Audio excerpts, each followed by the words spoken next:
All right. Hey, everybody. Welcome to this session of the Lateral Property Management Podcast. I'm Ethan Lieber, the CEO of Lateral, and I'm here with our guest today, Greg Crabtree, author of Simple Numbers, Straight Talk, Big Profits, and its follow-up book, Simple Numbers 2.0, Rules for Smart Scaling.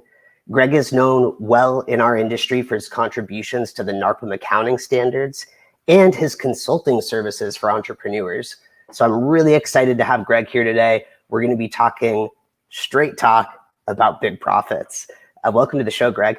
Yeah, I appreciate it. Thanks for having me. I'd love to start with kind of like the elevator pitch on Greg. For folks listening who don't know your background, maybe you can just kind of share how you got into business coaching for entrepreneurs and specifically for property managers. Well, I got into business coaching for entrepreneurs because I hate accounting. And so when you learn, you go to college to be an accountant, because I grew up on a chicken farm. We gathered about 8,000 eggs a day, which teaches you what you don't want to do for a living.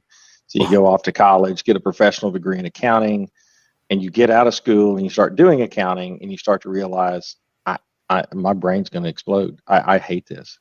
And now it's a useful thing. It is an important thing, but we teach it wrong. We apply it wrong.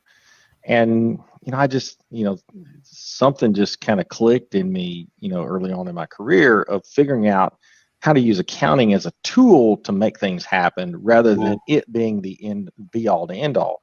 And I'm one of the bigger critics of my own profession and my partners of that are in the traditional services of going, listen, guys, we need to be doing a better job of serving the entrepreneur, because my belief is, and I believe this is defensible, it's the entrepreneurs, the privately held businesses, especially in the U.S. economy, that really drive the economy. We're the driving force. We're the ones who employ the people. We're the ones that make this most significant impact on our communities. And what I don't really like to see is people that have good effort, good intention, fail because of just bad information or bad structure of things that can be solved. And it shouldn't be that hard. And so I was fortunate enough to be part of join an organization called the Entrepreneurs Organization back in 2001.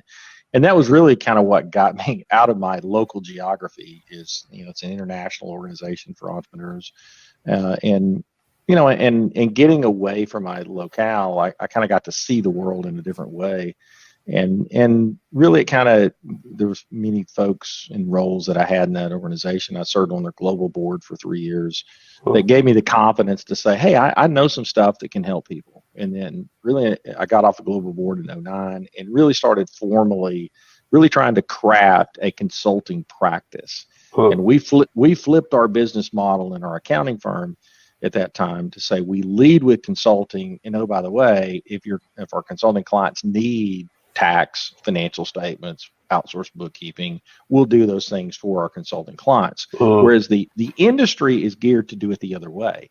They try to do the compliance stuff and say, oh, by the way, let me do some consulting, when I'm not busy doing your tax return. Well, I got news for you. When you're trying to help a business run, you better be available. I mean, at least within a reasonable notice. You can't disappear during tax season like I'm one of the few accountants that's actually talking to people like you right now at this point in time in the U.S. because this is the middle of tax season. And it's like, well, that had nothing to do with it. I'm busy 12 months out of the year.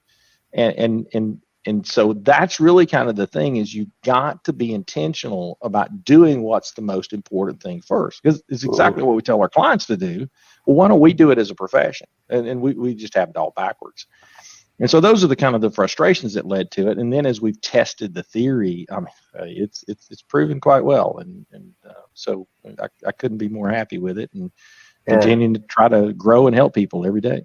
Was this were you basically seeing that these companies were, doing taxes and accounting just for the purposes of, I got to do my accounting and taxes, I got to have books, but that they weren't really leveraging them to make the important business decisions? Is that kind of what? Exactly. It becomes, you're looking at the wrong end of the cow. I mean, at that point, because it's the output, and it's like, well, they have to be done. The financial statements have to be done for the bank. You know what happens to most financial statements that get done? They go to the bank, they go in somebody's drawer. I mean, their credit analyst might do his little magic of takeoff, but they're looking at a singular moment in time. I got news for you. You can't run your business based on December 31 annual financials that come out once a year late. They don't come out on December 31st. They come out in May. Yeah. Well, you can't run your business like that. You got to have timely information. And so as entrepreneurs who really get it and are passionate about it, so I listen more to my clients who are the entrepreneurs than the accountants. And it's like, well, what do you need? And it's like, and you start listening to them, and then you look at the most successful ones. They can't tell you exactly what it is, but I started paying attention to those guys and going, what are they really saying? What are they really thinking about to run this successful business when this poor person over here who means well, working really hard, is failing? Why? And when you ask the question why enough times, you start to tease out, what's really needed. And the answer is what's really needed is good management data that's very timely and quick.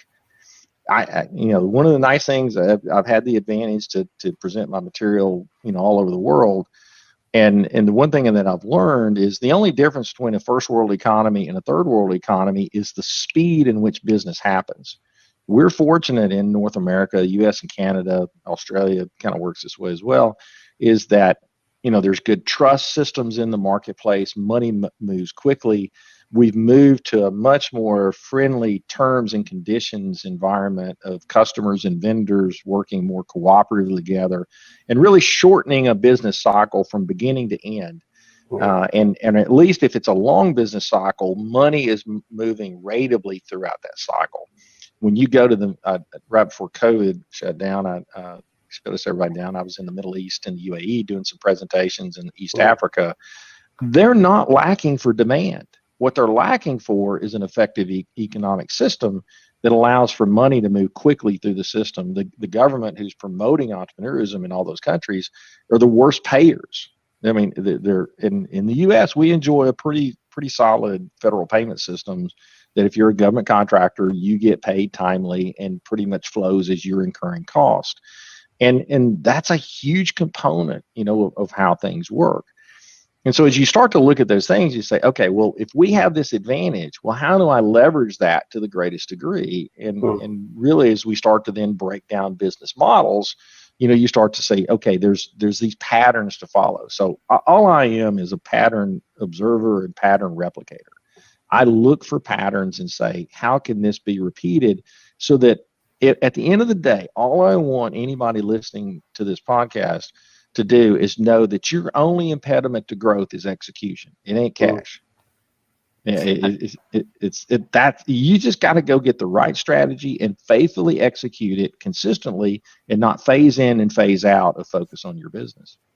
Yeah, looking at all the work you've done and the presentations you give, it's easy to see, you've done this huge data study and you've looked at the patterns and taken a very analytical approach to looking at, what are the universal concepts that help entrepreneurs achieve success, right? And maybe we can kind of start from these kind of universal concepts that you've kind of talked about for success. I know there are kind of three big ones, and I won't put words in your mouth. Maybe we can get a quick recap of the three. Yeah, so it really came down to I was having dinner with one of my clients up in Canada, and we were, as entrepreneur geeks do, we talk about business for fun, and so I said, it was just this kind of flash of a cohesive idea, and I said, there's really three things that you need to be successful in business. I said, number one is you better figure out what the market needs.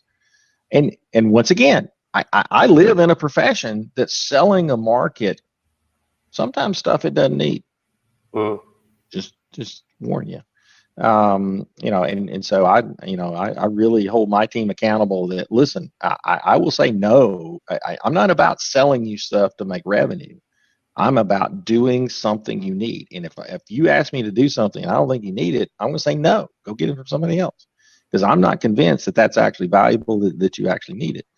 Secondly, you got to do it in a way that is effectively interfacing with the customer. And so once again, one of the things that makes speed happen in an economy is trust. And if you don't have trust, business slows down. And so once again, I'm doing something that's needed, and I'm doing it in a way that is good. It's a win-win for the provider and the customer and everybody through the chain of that approach. Once I'm accomplishing that need, I then have to say, but to survive, this is physics. I must be profitable doing it. And so it's just like oxygen. You got to have profit. Now, the thing that I've learned in the last 5 years, though, that is now become our number one key performance indicator for every business we look at is a concept called return on invested capital. It was not something that was on my radar until I participated in an executive ed program at Horton that the Entrepreneurs Organization puts on, and I get to chair that program because I'm one of the few financial people in the world of EO. And so first year, I'm sitting through the program, going through the content just like everybody else, and the lead professor's up there talking about return on invested capital, and I'm going, I did that calculation in college, but I've never done it for a client since. And in the public markets, there's an established way of doing that calculation. And there's a few adaptations that, as we go through in the book, we talk about how to determine what invested capital is. A quick idea is take the equity of your business, cash or assets minus liabilities. That's equity is what you have invested in your business. Strip out the non-business necessary assets, the non-business necessary liabilities, because we all have trash on our balance sheet, in the business. Get down to the stuff that really is needed to turn over the business. That's your invested capital. It's just like a CD at the bank. How much return should I get? Except it should get a little more return than a CD these days. And so the public markets, which is an after-tax return, their numbers is somewhere between 15 and 25%, somewhere around in there in most cases. Some are worse, and some are a little bit better, but not phenomenally better. But for the private market, there's not really a standard, and I was intent on setting a standard. So we had a 50 company model that I used of our clients all across the U.S., all different industries, and we were able to determine, and so far I've not seen a U.S. based business that couldn't meet this standard, that we now set your profit target at a minimum of 50% of invested capital. So if I take $1 million of invested capital to run my business, to fund the assets, including cash that it needs, minus the liabilities that it carries, I should make a minimum $500,000 in profit. I don't care what that 500 is as a percentage to revenue. We've had this wrong all the time. It's not about profit as a percent to revenue. It's a profit as a percent to capital invested. Now, as we figured that out and then started monitoring it, 50 is the minimum percentage. Really, the average is closer to 75 to 100. But there's normal quantities for every type of business. If you're in retail, it's one number. If you're in manufacturing, it's another number. If you're in services, it's another number. Gotcha. This is the thing that ought to get every property management company excited. The number for property management companies should be close to about 150% return. 150%. Yeah, because there's not a lot of capital involved in a property management business. Literally, and I'm really intent on this industry to get people to really focus on isolation of activities. I don't care if you own the properties, all of it, or a little bit of it, or none of it. I want to isolate a property management business to say, what do I get in management fees, and what are the costs that it takes me to operate it? And I've looked. We have enough of these clients. I've done some mastermind groups with these industries, and we've seen enough data sets that I can tell you that your main investment is largely your 2 months of cash that you should always have in operating expenses. You have very little fixed assets, and there's really not much else. You don't have any receivables either. You should be paid timely for everything you do. So cash should move very quickly through your business. So if I'm a property manager trying to break down for me, what does return on invested capital mean? Is the way I would do this, I would say all of the money I put out, all of my expenses every month, to run my business. That is my invested capital. Is that how this? No, because really this is the thing that most entrepreneurs struggle with. So there's two pieces of financial information, and one of them you're used to looking at, and the other one you ignore, and you're ignoring the one that you need to look at. It's called the balance sheet. So the P&L, it tells you the P&L is your speedometer. It tells you the output of your engine of the business. The balance sheet is telling you, what do I have invested in the house that I built? And that, I mean, you just use a property equation. I mean, it's no different than, oh, well, if I build a piece of real estate that I'm going to rent out, the rent, the net rental income after expenses is the speedometer gauge, but the net asset minus debt and all those things, that's my investment in the property. Well, a business is exactly the same thing. What I'm telling you is, in cash on cash return in the real estate industry, in your mindset, typically you're trying to get somewhere between a 6 to a 12% return, maybe 15. Nowadays in single or multifamily dwellings, cap rates are as low as 4 and less, even in some cases. So those are kind of crazy. I'm telling you, in a business, it's exactly the same thing. What's your cash on cash return of that business? And so here's, if you're starting a property management business, here's the inputs. Well, you start off in, I don't have any customers.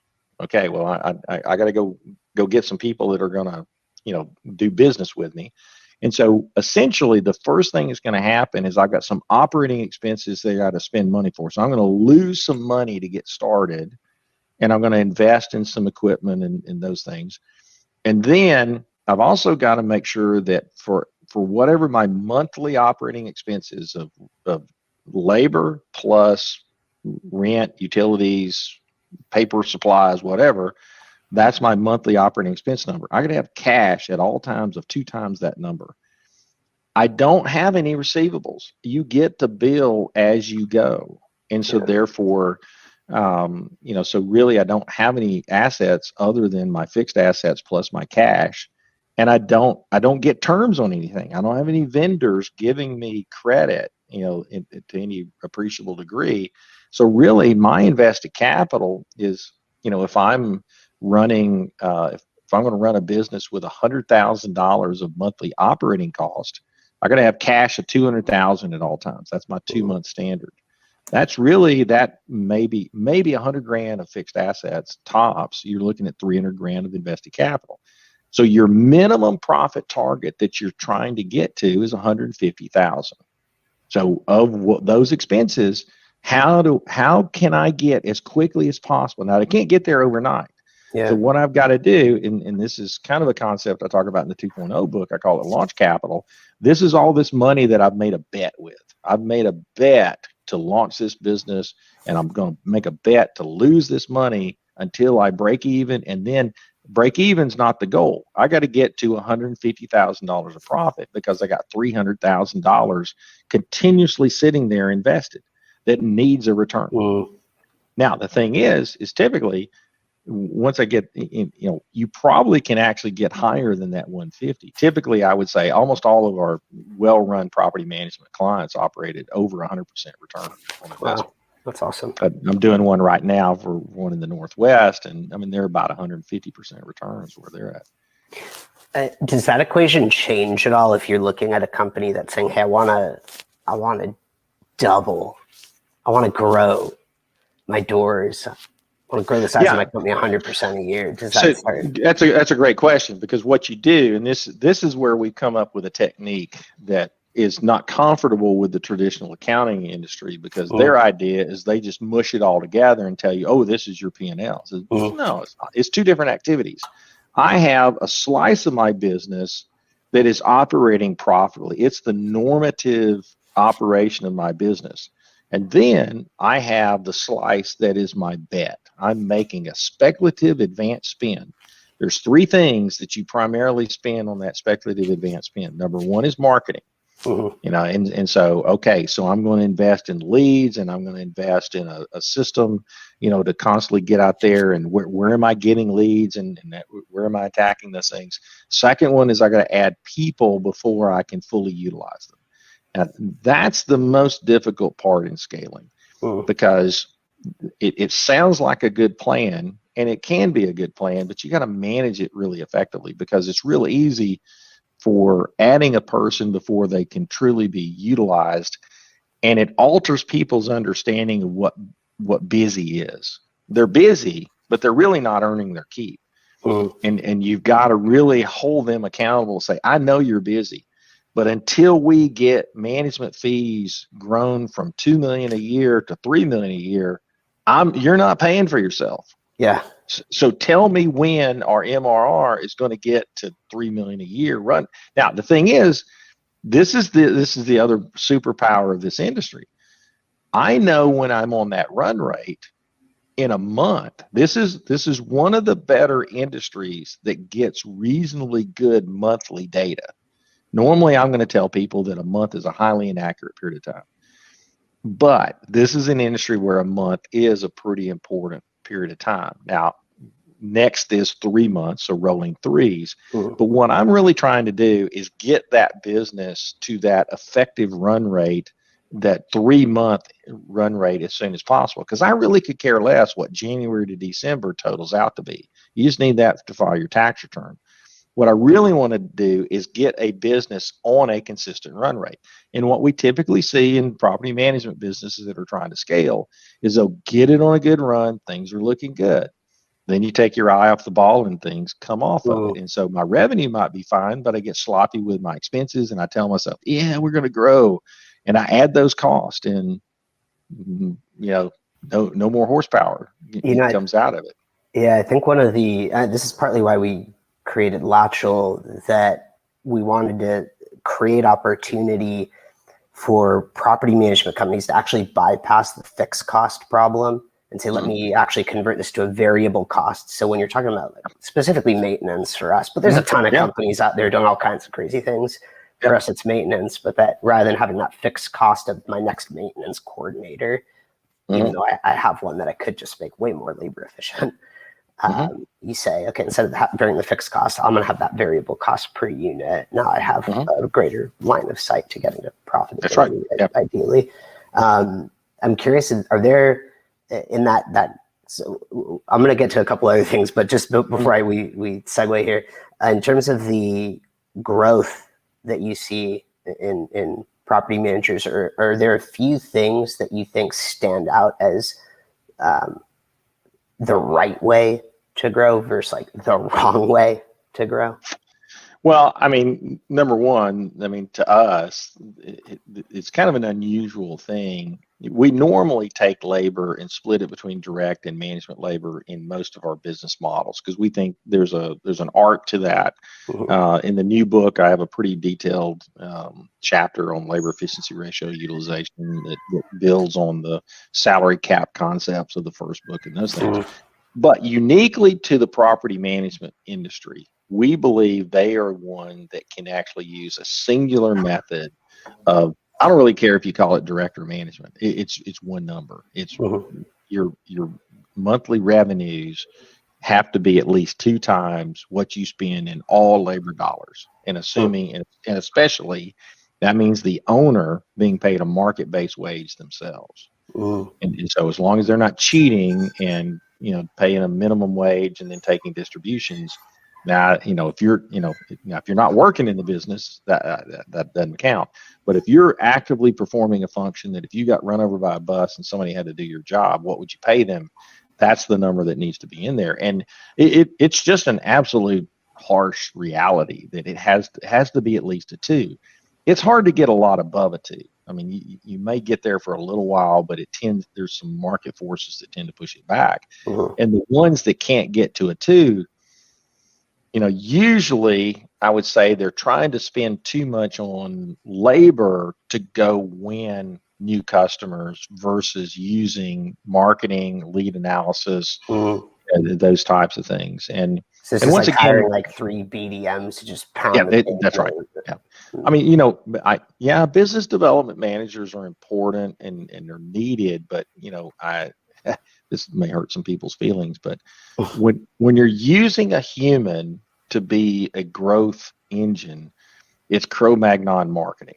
It's one human talking to one human saying, "Hey, you need property management services? We got property management. We can do property. You need some? Can you do that?"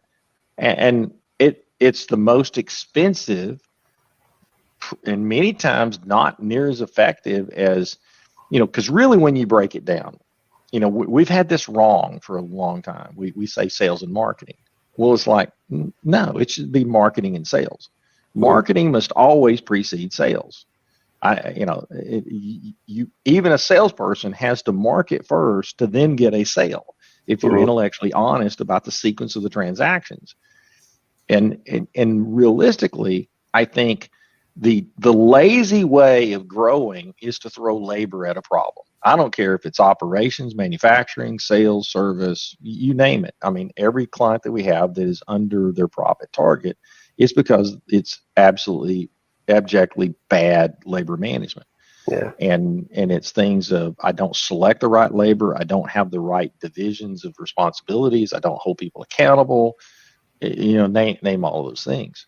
But when you get the labor equation right and you get the functions and the best leverage of effective techniques working, that tends to make these companies profitable. And it sounds simple. It is simple. It's not easy, but it is simple.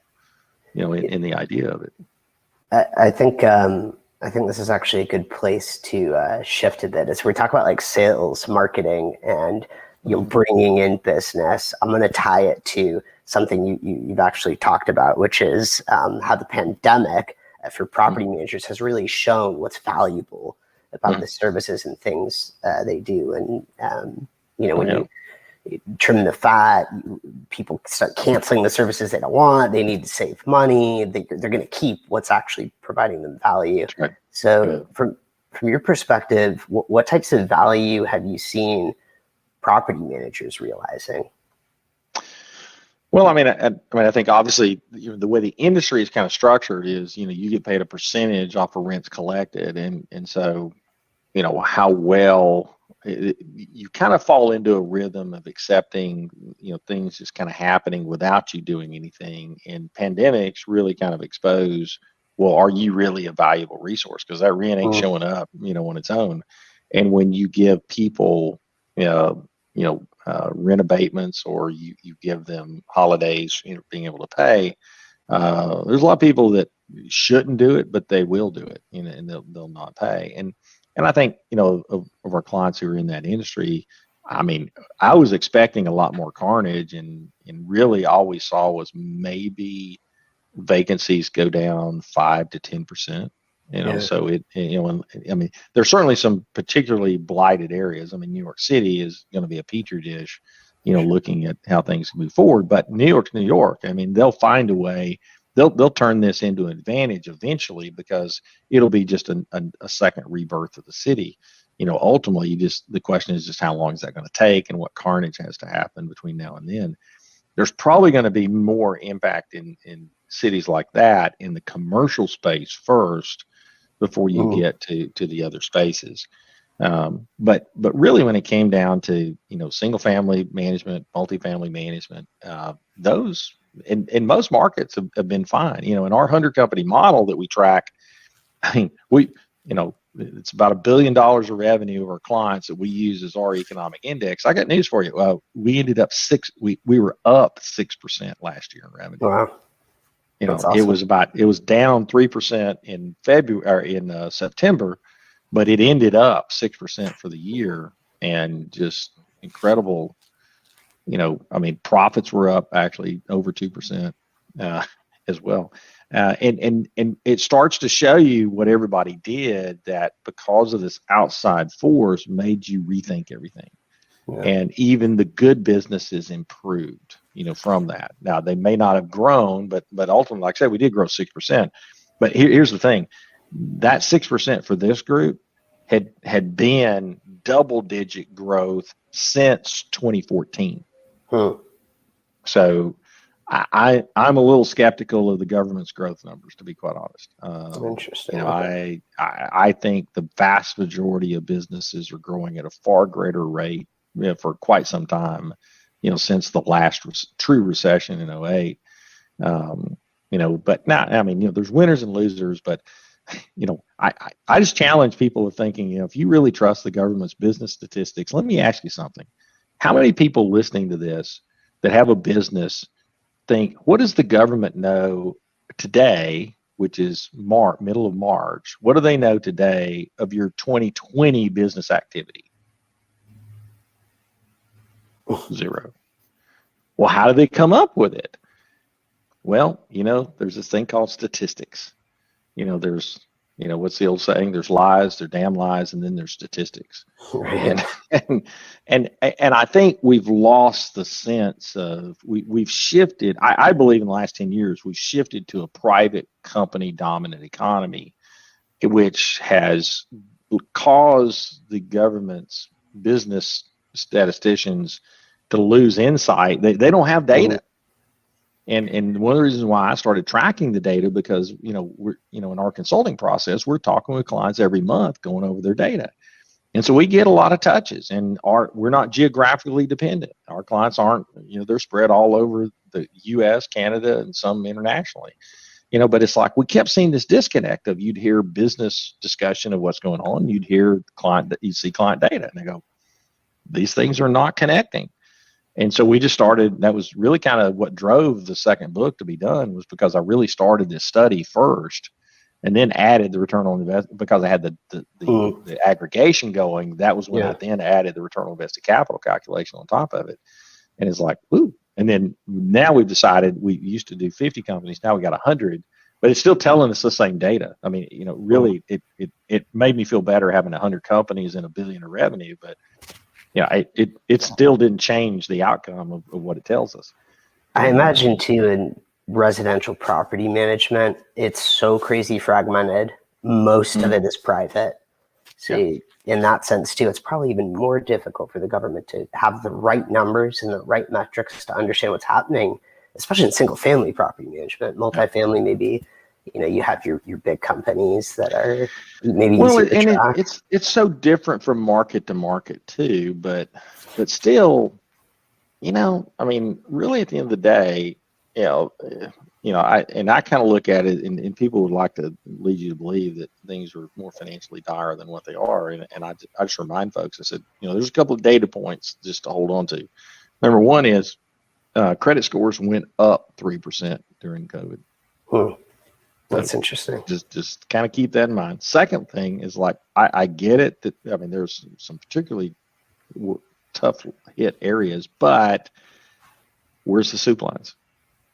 I mean, I live in Huntsville, Alabama. It's a nice high tech city, and we have some homeless here, and there's people that go get that. But it's the same people in that line that was in it pre-COVID. The line didn't get bigger because of COVID. Yeah. And now part of it is we're flooding the marketplace with government money and unemployment and those kind of things.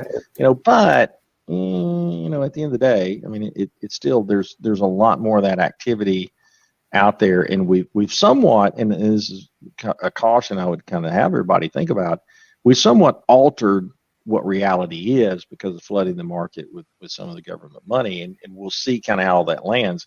But I have never seen this much cash out there. And I think what you're going to see is there's a natural movement to real estate investment, which, guess what? The natural movement is there's going to be more opportunities for property managers. So you kind of carve out, where's your place in the world in that? Is it? And the other thing that I would tell in terms of property management folks, in terms of, do you consider yourself geographically focused, or can you do this from anywhere? And and I think one of the things from a marketing perspective that you have to think about is, if I am geographically focused, property management, then my marketing spend has to be altered to affect that geographic focus. If I can do it anywhere from any place, and I kind of have my focus then of what's that perfect property look like that I'm good at, then I can focus in on, there's a lot more of those people, but they could be anywhere in that. And when you're talking about the geo focus versus going anywhere, are you talking about property investors buying property out of state, or are you talking about third party managers But it's like building more you being a distributed. management company that is based in, Las Vegas, but you are managing properties in California and Texas and Tennessee and so a lot of it is we when we start a business from scratch, you generally start from a local geographic focus. But it's much like, kind of what happened to us, in that I can't do what we do if I focused on Huntsville, Alabama. There's not enough people, Right. not enough businesses for me to sell to, that we wouldn't have developed the practice that we have had I, and this, I'll attribute this to Professor Wessels at Wharton. He says you have to change your where, not your share. So so if you're geographically focused and you're trying to grow, well, there's only so far of a share that you can get of that geographically focused activity. When I change my where and I have the ability to do it from anywhere, and COVID has taught us how to do a lot of things from anywhere, you think differently. And I think that is the trend in terms of, if you really want to grow. Now, and this is kind of the other thing in terms of property management businesses, there's a high density of property management companies that are $1.5 million and down in terms of revenue. And then there's a handful that are in that, what I would call, kind of a transitional phase that is going through the black hole. That, the black hole is between $1 million and $5 million. It's really difficult between 2 and 4, and the deepest, darkest moment of the black hole is 3 million. And the reason for that is you have to either really severely stretch your team to get through it profitably, or you have to take a bet and hire in advance to get through it, because the people I need to add, I can't fully utilize at that point. And so I'm diminishing the profitability through that $3 million trough. Yeah. And so, as we say, you've got one of two choices. You either run up against the 3 million and say, nope, I'm going to back up to a safe point and just run a good, stable $2 to $2.5 million business. If I get to 3, it's like the old country song, when you're going through hell, keep on going. You've got to get through that 3 million as fast as you can. And as you get to 4 and head to 5, things start to normalize again. And once you get to 5, the next person you need to add isn't as impactful to the bottom line. So I have a little more room to front, the next stage of growth, once I get there.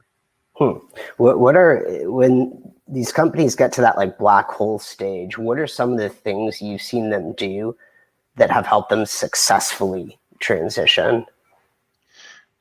So the first one is you got to comfortably realize, do you have a marketing engine that can take you beyond that? So are you, so if you're bumping up to 3 million and you're geographically focused and there's not a lot of extra properties to manage in your market without starting to offer discounts, and that's a bad idea. And actually, let me clarify before we go on. You're saying 3 million in annual revenues? 3 million in annual revenues, okay. Correct. Yeah. So once you're there, if you're geographically focused and you're not interested in going outside of your geography, that's kind of where you'd want to be careful to not go through that point, because you're just going to live in a really bad place if you can't reliably get through 3 million. And so you want to pull back and really, really optimize and get, because, it was a different business, but same concept. I was doing a planning session for a client that was a consulting firm that they were doing $2.5 million in revenue, making $750 in profit after everybody's full market wage. And I modeled out how to get them to 5 million, and it was only going to get them to $1 million of profit, only $250,000 more profit with, and that goes. And they agreed with my assumptions of what a 5 million looked like, and they decided to stay at 2.5, and that was the right answer, because there just wasn't enough customers consistently to stay at that 5 million, because they were kind of in a niche business. And when you talk about the marketing mechanism, are you really talking about like the customer acquisition cost has to be right for the company, or is there something else? Yeah, well, all of those things of, what is it? Are you using marketing spend to get leads and then just, winning customers that way? Or, and really, and here's the error. Once you get to that 2 to 3 million, you go Cro-Magnon marketing, you throw a human at it, and then you get desperate and throw two humans at it. And the next thing you know, you're making nothing and you're losing money, and everybody's doing this, and and all of a sudden, you got to hit the reset button. And so that's why I say, now there still is an aspect that you've got to be operationally capable. So we've also seen people lose their back office control at that black hole point too, because you've got a couple the ops cost just skyrockets. So typically one of two things are going to happen. You're going to struggle with the accounting side of things, and you build this massive accounting department that is too big. I mean, you got to be efficient with it. The other thing you end up doing is you end up losing property management effectiveness, because they call it property management for a reason. You are managing a property to an effective yield. And so you're not just, as you get bigger, we see this in all data-driven businesses. You fall into what I call processing mode. You're bigger, and you got people processing, and things are getting done, and they may even be getting done timely, but nobody's looking at anything.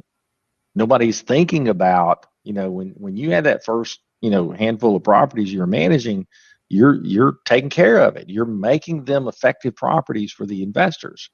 But there gets to be a point that you just start cranking the wheel, and I got my reports out on time, and I got the the bills paid, and blah blah blah. But it's like, wait a minute, there's no cash to make the required distribution for the preferences for this property, and all of a sudden you wake up and you didn't see it. This property is moving in terms of negative performance, and we got to remember that's in essence what you're being paid to manage.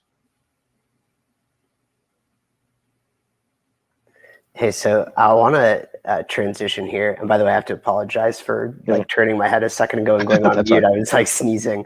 You're good. So especially as we're talking about what kind of makes these companies tick, what is the role, where are they driving value, and how do they scale? You have a really interesting framework for understanding, almost I don't know how you would describe it, but maybe an identity of the business. Or I think you call it 3 different value plays. The importance of knowing your value play. Do you mind just sharing what those 3 are and how you see property management fitting in? Yeah, and so generally, there's a lot of things that entrepreneurs, they read stuff about businesses, and they get excited about somebody having this great exit and all this, and then there's people who think that, oh, this is what I do for a living, I'm going to do this forever. And I try to take both ends of those spectrums and bring them back to reality and say, listen, I've been doing this a long time. Somehow, some way, someday, you won't own this business. I guarantee. I have yet to see anybody take a business past the grave yet. And so you have to look at your business as a value proposition in a couple of ways. And it's really the error that we have entrepreneurs fall into, in that to us there's 3 value plays in business. The first one is what we call a run to harvest business.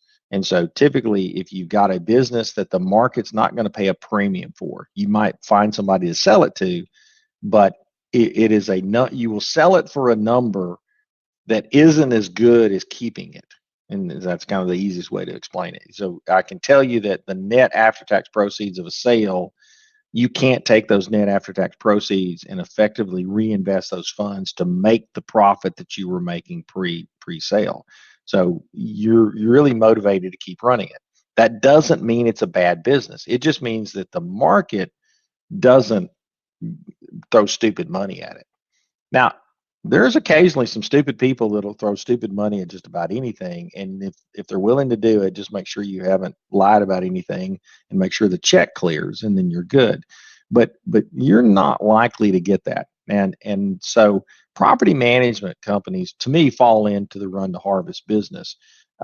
If you're able to get a little bit bigger and move up, you might start to move up in some of the premium categories, but you got to be careful of that. The second is what we call harvest until premium sale. Now, if you're able to scale this business and get it to 10 million plus in revenue, maybe even 15, 20 million, and those are rare. I mean, but it's not impossible, but you're building a pretty big enterprise, in that point. And that's where, you might get some interest from professional money, for somebody to come look at it. The smaller businesses, there's so much money looking for businesses right now that it's not to say that somebody wouldn't do a roll up. But if they do a roll up, they're still probably not giving you much of a premium, in that regard. And then the build to sell is hey, we're not going to try to make a profit. We're going to get some investors. We're going to throw everything back into it and, try to grow it to scale. It's more likely for you to have a service provider that's doing software or some kind of service that is scalable, that supports the industry, but the industry itself of doing property management would not ever achieve that. The reason why people need to know that is this goes back to our core principles of you need to pay yourself a market wage. You need to live off of that market wage. And then you need to take the after-tax profits that come out of the business and you need to build wealth external to the business. You're not going to build it in this industry the vast, vast majority of the time off of a sale of the business. You're going to have to take that money. Now, obviously, you're in the real estate industry. One of the things that most of my entrepreneur clients do, they don't trust the stock market, and so they like real estate.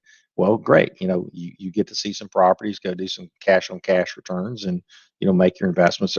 But whatever you choose to invest in, just understand that the profits of the business are not there to consume; they're there to invest, either back into the business until it gets optimized, or in something else. Now, keep in mind, if you can keep throwing a little more money into the business to grow it faster, and those techniques of what you're investing it in do work, that's your best place to reinvest first. But you're going to get a lid to where the next dollar reinvested isn't going to make a difference. It's just going to be wasted. And so you got to have this wealth building mindset of harvesting. That's why we call it run to harvest. You're harvesting the profits, not consuming them. And that's probably one of the biggest things that, the theme of that is in both books of, being mindful of that. So I want to pin on something here that I actually don't know if you talk about much, but that's something I've been talking about. So this is maybe selfish. I think some of our listeners will be interested in this, though. So, if management is like a run the harvest, and you made a point that kind of build and scale really doesn't work in this like industry. There's a ton of companies trying it. They're going out, they're getting tons of venture funding. They're trying to build these like property management companies that they envision scaling and eating up all this market share, and have mixed feelings on that. But it sounds like you might be a little bearish on that whole idea. Right. I mean, well, what do you think? Well, the thing is for somebody to do it, they've got to believe that they can be successful at it and be profitable, because, one, I got to create a profitable business or something that has value to then exit. So there's only two things that I'm going to do with a business. I'm going to run it for this profit generation capacity.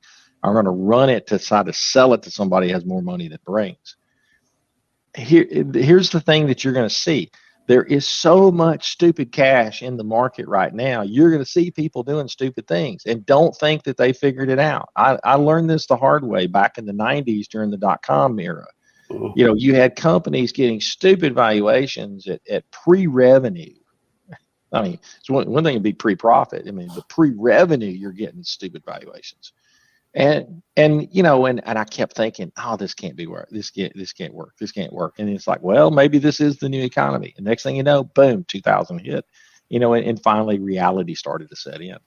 I'm telling you, finance has physics associated with it.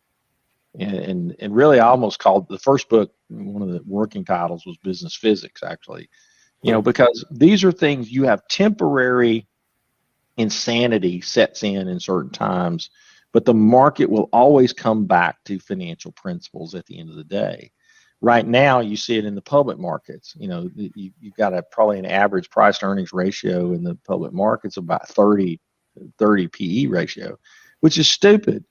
I mean, if every company in the public markets paid 100% of their profits out in dividends, it'd be less than a 2% yield. Tell me how that's worth that. I mean, Yeah. it's less than CD rates. And so, why does that exist? Well, it's a supply and demand problem. There's money that flows into the market every week from 401k contributions coming out blindly, that blindly go into mutual funds, that blindly says, well, what's the least ugly stock I can go buy? Because that's all they can buy. I mean, look at like Bitcoin. I think a lot of that's happening there. Yeah, It's like, where do I put exactly. my money? It's because Bitcoin. there's stupid idle money sitting around that people can afford to lose. Yeah. So here's the thing. You can afford to lose capital. You can't afford to lose money and support debt.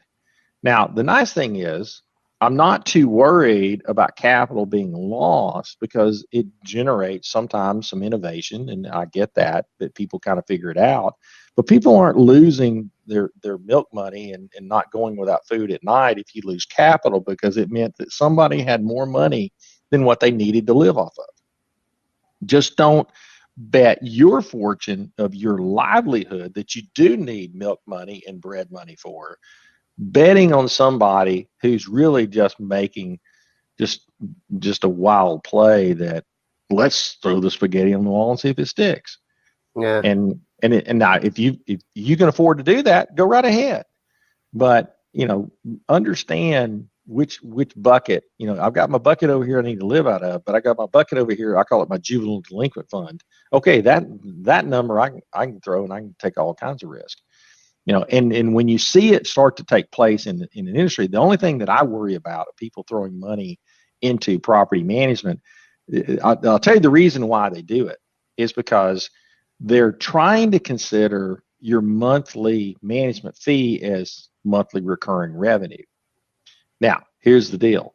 I don't consider it has characteristics like MRR, but you can lose it overnight. Let's face it, properties sell. People that go do property management, when the investor sells the property, all of a sudden they got this big hole in their income because they weren't the successor or manager. Do you consider the retention to be a key metric for these managers? Oh, absolutely. Yeah. I mean, but there again, you got to fight your way up in a sense that as a manager to win new business, I got to show that I'm better than somebody else. And that's sometimes you can say it, it's hard to prove it.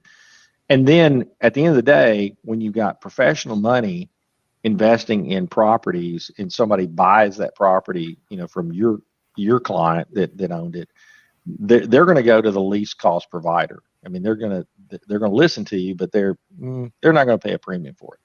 And so they're going to, and what I fear is when the money floods in and these guys try to grow and create these bigger companies, that they're essentially intentionally operating at break even or a loss.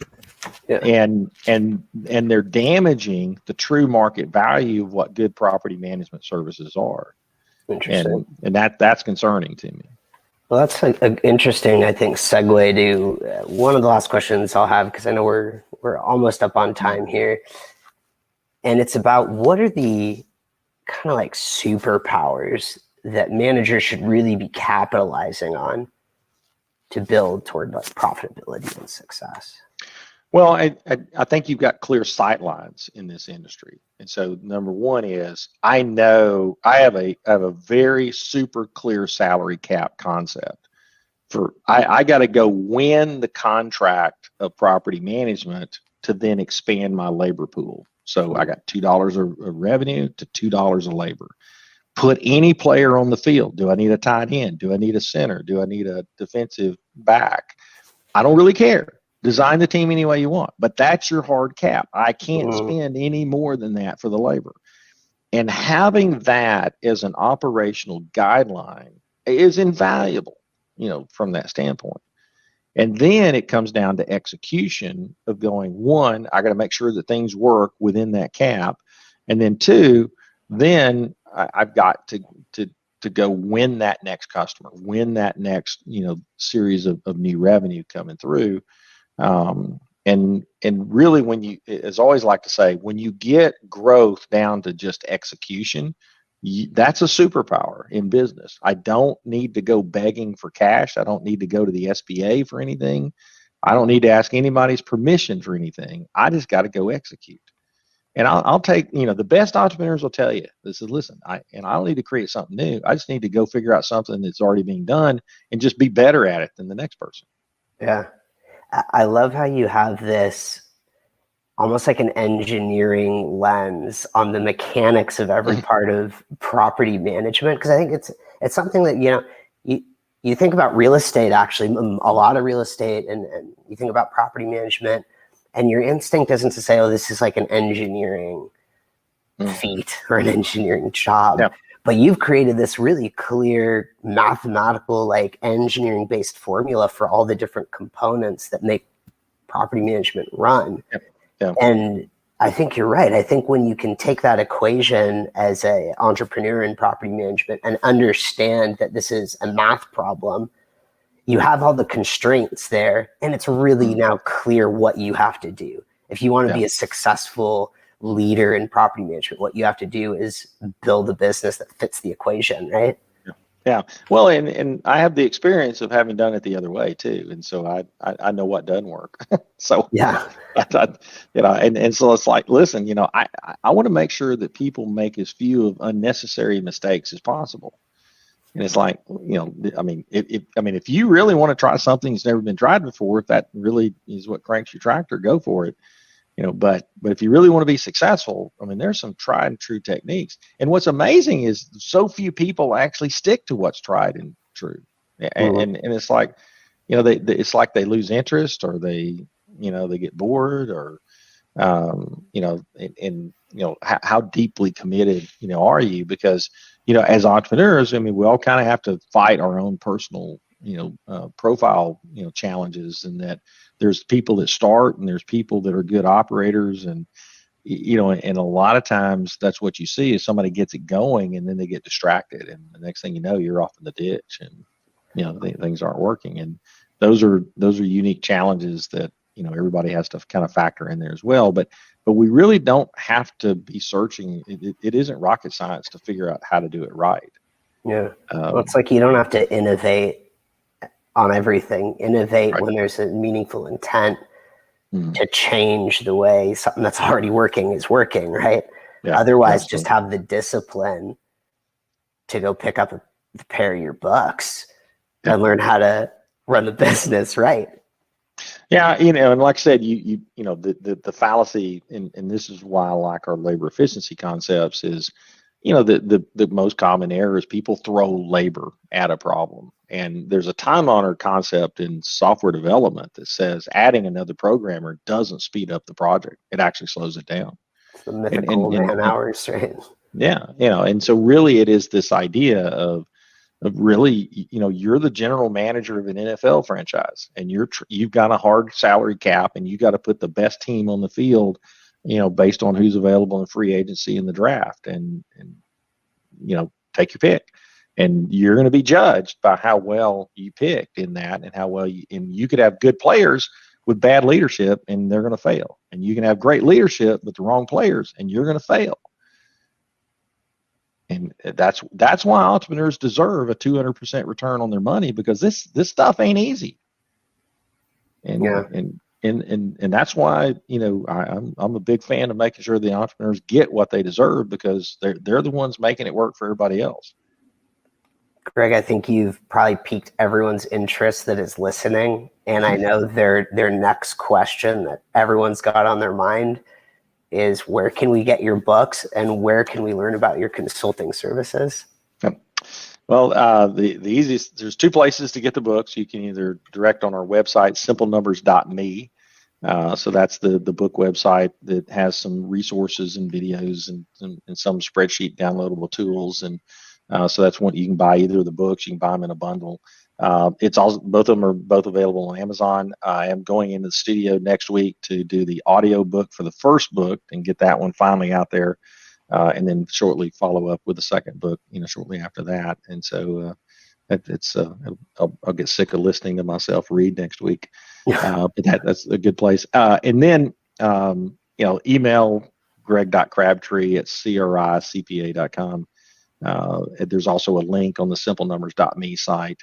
But it's easier to get directly to me. CRICPA.com is the firm that we're now a part of. We merged our practice with CRI back about a year ago, and it's been great. And one of the things is, I share with folks that one of the things I learned about merging was that I underperformed for the 30 years prior to merging, because I'm now held accountable as the partner in charge of my office.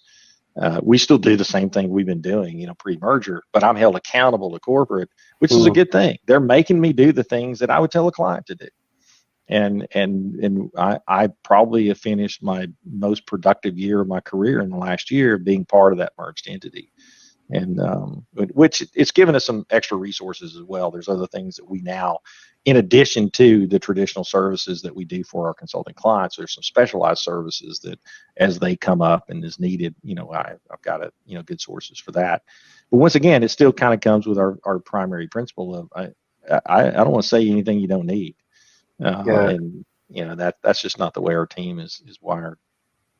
Well, for everyone listening, go to simplenumbers.me, get a pair of Greg's books, and Greg, as you so graciously have offered, you can actually reach out directly to Greg too at greg.crabtree@cricpa.com. Yep. All right. Good deal. Greg, well, I appreciate it. Thanks, Steve. Thank you so much. I think everyone's going to love this. If anyone has questions or is interested in Greg's consulting services, definitely reach out to him. Greg, thanks for being so generous with your time, sharing this with our listeners. Good deal. Thank you very much. You did a great job interviewing, so I'm happy to chat anytime. Awesome. We'll probably have to have you back after you launch the audiobook and we get some people listening to it. Sounds good. And for everyone else that's still tuned in, for more topics on managing your properties, head to propertybrew.co. Go ahead and subscribe to our weekly newsletter where we focus on all kinds of industry innovations, growth tactics for property managers, and you'll be able to keep in touch on our next crowdcast and next podcast, so you can see Greg when he comes back in maybe a couple months to talk more about his audiobook. Good deal. All right. Thanks, Greg.